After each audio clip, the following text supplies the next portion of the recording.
say here tonight on this motion and my reply and completion to thank all the members of all sides of the House who spoke honestly and passionately, or the vast majority of them certainly, and indeed members of the technical group who supported my motion. I want to put on the record that I am an ex-Fianna Fáil TD. I was in Fianna Fáil all my life since I was 16. I joined till about 2.5 years ago. I was in Fianna Fáil. I voted for the bank guarantee. And I was called up here when I quite late at night, told we had to vote for this, or Europe was going to collapse. I certainly made a mistake. I wouldn't do it again. I have to say that I'm open to learn. I put this motion together without any help from anybody. And I hate to have people referring tonight here as that it was dishonest, it was spurious, it was poor quality. Maybe it was. But it's the best of my humble effort. And it was short, because it wouldn't give room for big, lengthy amendments. It was a three-liner. Because, as the last speaker has said, the public out there are just incensed. And they're twice as incensed now because of the mess we're in and the unfortunate situation they find themselves in, whether they be unemployed, disabled, carers, small business people, small farmers, you name it. Public servants who do a tremendous job, many, hundreds of thousands of them, all through the public service, or indoor and outdoor. I'm not trying to attack those people. I'm not trying to be popular. I have learned a bit.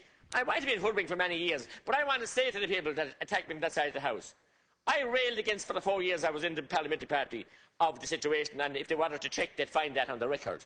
I came in here and spoke against what was going on.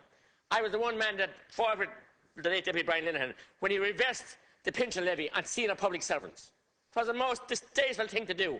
And the coterie of civil servants, we were told, and I put on a notice of motion, he was told it was 117. And when he went to investigate, he thanked me, and it's on the record, for putting on the motion that when he went to check it was 860.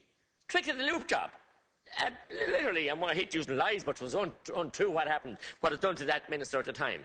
I also came in here and voted to cut the pensions in a budget after discussing it at length with many of my backbench colleagues in Fianna Fáil. Young people that were in here first-timers and second-timers, and we voted, we were told them on in the budget by the late Deputy Linehan, we're cutting the pensions. We found out after, when we voted for it, and we found out afterwards, it protected the elite that were here for 10 years or more. They took the ladder up and left all the lads below the bottom. And Deputy Spring was talking about people that are in here on better conditions than paid he is. And they are. And the same as me, and I'm not begrudging, but I'm just saying the game is up. I'm just saying to you, Minister, tonight, and the Labour Party especially, and indeed Fine Gael, that you got in here, the party I was a member of. You can accuse me of jumping ship or whatever, but I couldn't take any more. And they got dealt with severely by the public. You see the numbers that I'm here tonight, because people are sick of what went on, the shenanigans, and the whole situation around the banking and the minister or teacher clown golfing with so-and-so from Anglo and all the rest of it. They're sick of the shenanigans and the games. And you, Minister, and your parties came in here on the your whole platform was transparency and openness and honesty.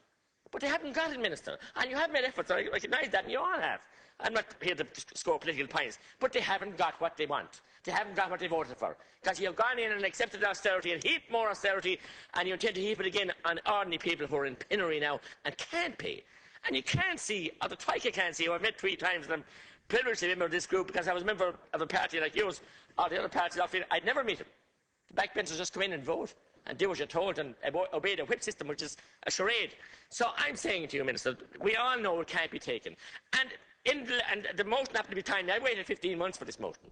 We get one a month, we get them, and so I decided to do it. I waited for this motion to do it because I was so sickened by it and incensed by it. I'm not saying I'm whiter than white or Smoky Joe or whatever. And I have no comfortable job to go back to if I lose out here. I have a small business of 30 years, this is my 31st year, and it was never going worse because of the economy. But I don't have any special position to go back to that, nor do I want it. But I want to empathise and try and bring the messages that I'm getting in my clinics, that I'm getting in my office, and you're all getting them, from the ordinary people, who the sheriff is visiting, who revenue are tormenting, ordinary, honest-to-goodness, law-abiding citizens that always pay their way, want to pay their way, want to provide for their families, and have been denied that obligation. We saw the changes last year to the pension funds that were introduced last year's budget that took effect this year on public servants that were paying all their life into the fund, and now they have reduced them. We can do that. And why they can't understand why in here that we're a protected species, that's why I mentioned ourselves and TDs and senators in this motion. The people, public out there, you know it, because you canvassed and you know it, you were out for every other election, that just think that we're an elite group in here. And what they can't understand, when they hear the Taoiseach this week and hear Minister Noon last week saying they can't do anything about it. Let's go down and devise a constitutional amendment where we have to change the law, that we can't have contractual obligations and their property rights, everything else. That doesn't affect the town when it comes to cut the carers, cut the disabilities, cut everybody else. That's not fair. We're in here to legislate. We can change the law and we can force these geniuses that, in my opinion anyway, didn't deserve the pensions or the payouts because they didn't fulfil the contracts. They were hopelessly void the contracts that they had because they were reckless with the contracts. In any other job, private sector, they would have been penalised and money taken back off them. So I'm saying to you, Minister, you can't deal with it here, which I don't believe. I often got that retort at my own parliamentary party meeting, Attorney General's advice. I even asked one time, do we have to take his advice? Can we not get a second opinion? There's only one person, Attorney General. I'm not criticising them. We're mentioning in the Controller and Auditor General, we're spanking so much on as well.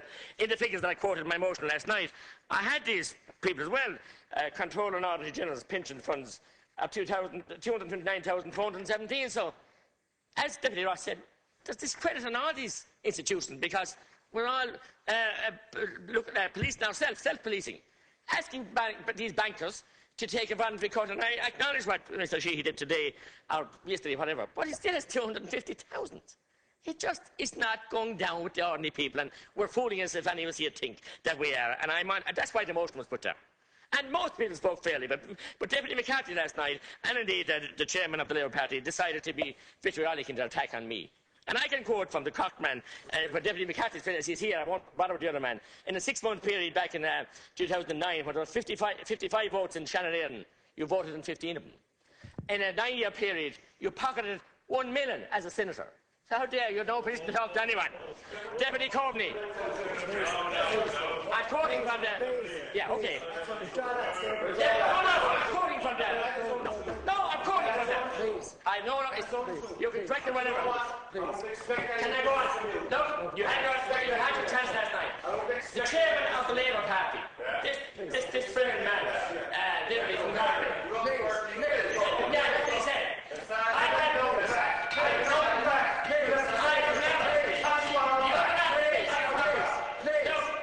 True Hearts, Deputy, they used to be contracted years ago. Chairman Coveney, of course, the Labour Party Messiah. I was accused of rubbing Bertie's belly. I never had a personal relation with Bertie Hannon. I never got honour, he didn't want me in here. The man had found me up his belly. But now, please, Chairman, you might remember when an Aston car was a rail horn or a ginnet, and there was always a belly band underneath the ginnet's belly to hold down the shafts. That's the chairman of the Labour Party is now. He's a belly band holding the fat blue shirts together. He's the belly band keeping them together. And the people will deal with it. I want just to say also about the 40,000 announced. That is very generous, and we get it over here, and we are prepared to... It should be vouched, first of all. Every shilling should be vouched. But I want to also say, and the figures have been given out here about the political parties, and you all know that. I didn't know it for 3 years, lads, that my party were collecting 100,000 a year, and because I got elected in South Tipperary against their wishes. But I found out they had me, but I know now. You're getting millions. Yeah, facts. I mean, listen, the day you don't have something is a very bad day. So I appeal to you, Minister. You tried to get the cuts in the public service, you failed. Why wouldn't you fail? When the public service can see what's going on in here and going on in ourselves. I mean, let's be fair about this. We all have to get down and empathise with the ordinary people. And I'm not saying I have any right more than anybody else speaking on their behalf, but I am trying to be honest. I met the vendors today who are forced with all kinds of cuts and everything else, and no business disappearing from them. We have to be real about this. We have to empathise out there with the ordinary people, and we have to look at it. And for anybody who wants to see, the political funding here is for every party. And look, it's not very pleasurable reading, and that's for anybody can see that it's worked on by the department here and published there for anybody to see. So give over your mantra of attacking us over here. We're willing to work with you, Minister. We're willing to examine that money. Everything has to be vouched. But we have to take whatever hits, but we have to be fair and be reasonable, and we can't have these bankers and senior politicians and other people, regulators that were asleep, walking around with 500,000, 150,000 pensions. It's an insult to the electorate out there, and we want to have the electorate to vote again. We want to have confidence in this House. Otherwise, we'll have trouble on the street.